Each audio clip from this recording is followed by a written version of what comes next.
नमस्कार, मैं डॉक्टर रविंद्र प्रभात expertise education private limited से स्वागत है आप सभी का आज के इस वीडियो में।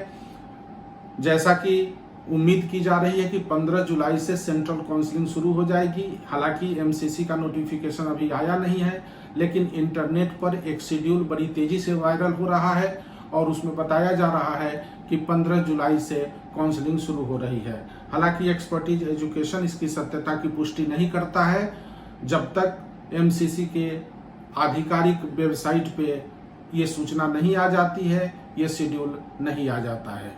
खैर, जैसी उम्मीद की जा रही है कि 15 जुलाई से काउंसलिंग शुरू हो जाएगी।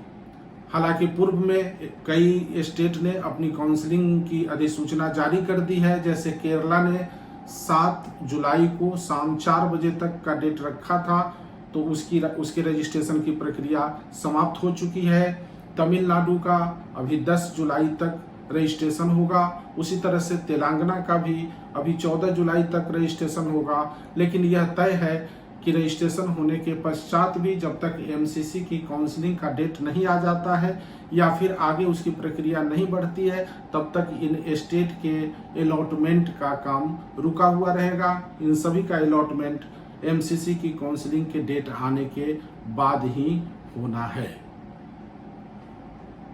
इसी अधिसूचना के क्रम में कार्यालय महानिदेशक चिकित्सा शिक्षा एवं प्रशिक्षण उत्तर प्रदेश के द्वारा 6 जुलाई को एक नोटिफिकेशन आया है यूपी नीट यूजी 2023 की ऑनलाइन काउंसलिंग के संबंध में। यह महत्वपूर्ण सूचना, यह महत्वपूर्ण निर्देश है जो 5 पॉइंट 6 पॉइंट में दर्शाया गया है। जैसे पहला पॉइंट है UP NEET UG 2023 MBBS BDS की ऑनलाइन कॉमन काउंसलिंग कराए जाने का प्रकरण भारत सरकार के विचाराधीन है। भारत सरकार द्वारा काउंसलिंग के संबंध में जैसे ही निर्णय लिया जाएगा उसकी स्थिति से सूचित किया जाएगा। साथ ही उन्होंने आगे कहा है कि किसी भी अनाधिकृत संस्था, व्यक्ति अथवा स्वयं के स्तर पर लिए गए समस्त प्रवेश पूर्ण रूपेण अवैध माने जाएंगे। यदि भविष्य में ऐसे अनाधिकृत प्रवेश के संबंध में इस कार्यालय को कोई शिकायत प्राप्त होती है तो उसका संपूर्ण उत्तरदायित्व अभ्यर्थी का स्वयं होगा, जिस पर विभाग की कोई जिम्मेदारी नहीं होगी। इस नोटिफिकेशन में जो तीसरा पॉइंट है उसमें लिखा गया है कि भारत सरकार द्वारा आयोजित नीट परीक्षा के सफल घोषित किए गए अभ्यर्थी ही यूपी नीट यूजी 2023 काउंसलिंग प्रक्रिया के लिए मान्य होंगे। और चौथा पॉइंट है कि निजी क्षेत्र के मेडिकल, डेंटल कॉलेज, विश्वविद्यालय में प्रवेश हेतु इच्छुक अभ्यर्थी काउंसलिंग चॉइस फिलिंग से पूर्व ही संबंधित कॉलेज के बारे में स्वयं संपूर्ण जानकारी अपने स्तर से प्राप्त कर लें। आवंटन के पश्चात किसी विषमता की स्थिति में इस कार्यालय का कोई उत्तरदायित्व नहीं होगा। जैसा कि शिकायतें आती रहती है कि कहीं किसी कॉलेज में हिडन चार्जेज है, कहीं कुछ है, तो ये आप स्वयं अपने स्तर से आश्वस्त हो जाएं, इसके लिए कार्यालय उत्तरदायित्व नहीं होगा। इसके बाद जो 5वां पॉइंट है, प्रदेश के राजकीय मेडिकल, डेंटल कॉलेजों, विश्वविद्यालय संस्थानों में प्रवेश हेतु अभ्यर्थी को उत्तर प्रदेश का मूल निवासी होना आवश्यक है।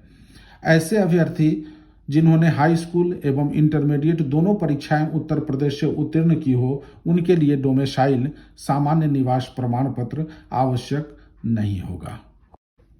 इस नोटिफिकेशन में डोमेसाइल के संबंध में कहा गया है कि ऐसे अभ्यर्थी जिन्होंने हाई स्कूल, इंटरमीडिएट एक अथवा दोनों परीक्षाएं प्रदेश से बाहर से उत्तीर्ण की है अथवा उत्तर प्रदेश राज्य के मूल निवासी हैं, ऐसे अभ्यर्थियों हेतु डोमेसाइल सामान्य निवास प्रमाण पत्र हेतु सामान्य प्रशासन विभाग उत्तर प्रदेश शासन के शासनादेश संख्या 157/3/2003 77/11/83 दिनांक 18/2/2003 में जो प्रारूप निर्धारित किया गया है उसी पर डोमेसाइल निवास प्रमाण पत्र प्रस्तुत करना होगा। आगे के पॉइंट में है कि प्रदेश के निजी क्षेत्र के मेडिकल, डेंटल संस्थानों की सीटों पर प्रवेश हेतु उत्तर प्रदेश राज्य सहित भारत के अन्य प्रदेशों के निवासी भी अहर होंगे, यानी मान्य होंगे।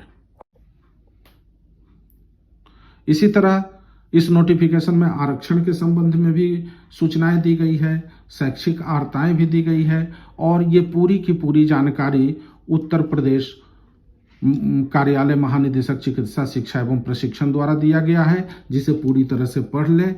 ये आपके काउंसलिंग के लिए पूरी तरह से गाइडलाइन होगा और इसको समझना आप सभी के लिए बहुत ही जरूरी है।